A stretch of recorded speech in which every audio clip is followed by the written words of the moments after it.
एक समय की बात है। एक राज्य में एक प्रतापी राजा राज करता था।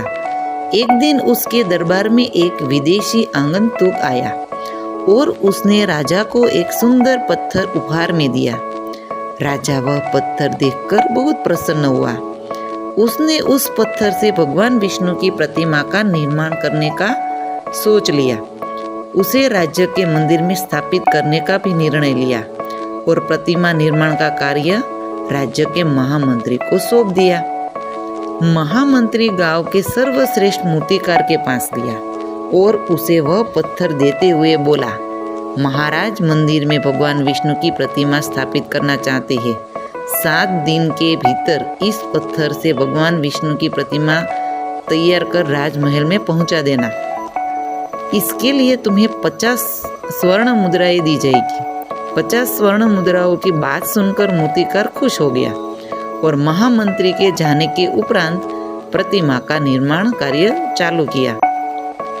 उसने अपने औजार निकाले और अपने औजार में से उसने एक हथौड़ा लिया और पत्थर तोड़ने के लिए उस पर हथौड़े से वार करने लगा, किंतु पत्थर तस का मस नहीं हुआ। मूर्तिकार ने हथौड़े के कई वार पत्थर पर किए, किंतु पत्थर नहीं टूटा।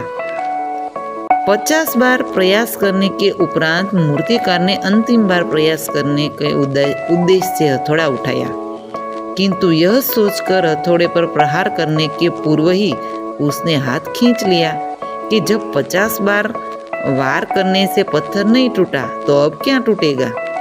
वह पत्थर लेकर वापस महामंत्री के पास गया और उसे यह कहकर वापस कर दिया कि इस पत्थर को तोड़ना नामुमकिन है, इसीलिए इससे भगवान विष्णु की प्रतिमा नहीं बन सकती।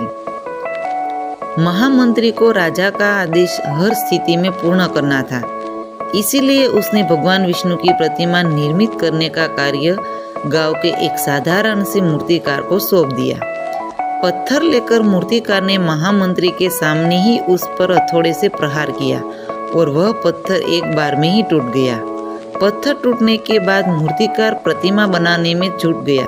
इधर महामंत्री सोचने लगा कि काश पहले मूर्तिकार ने एक अंतिम प्रयास किया होता तो सफल हो गया होता और 50 स्वर्ण मुद्राओं का हकदार बनता। मित्रों, हम भी अपने जीवन में ऐसी परिस्थितियों से दो चार होते रहते हैं।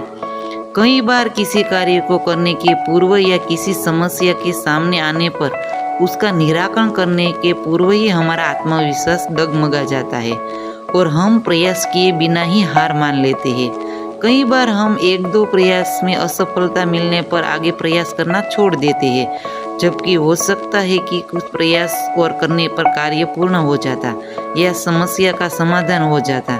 यदि जीवन में सफलता प्राप्त करनी है तो बार बार असफल होने पर भी तब तक प्रयास करना नहीं छोड़ना चाहिए जब तक सफलता नहीं मिल जाती। क्या पता जिस प्रयास करने के पूर्व हम हाथ खींच ले वही हमारा अंतिम प्रयास हो और उसमें हमें कामयाबी प्राप्त हो जाए। अगर मेरी ये कहानी आपको अच्छी लगी हो तो प्लीज़ मेरे चैनल को सब्सक्राइब कीजिए, लाइक कीजिए और ज़्यादा से ज़्यादा शेयर कीजिए। फिर मिलते हैं एक नई कहानी के साथ।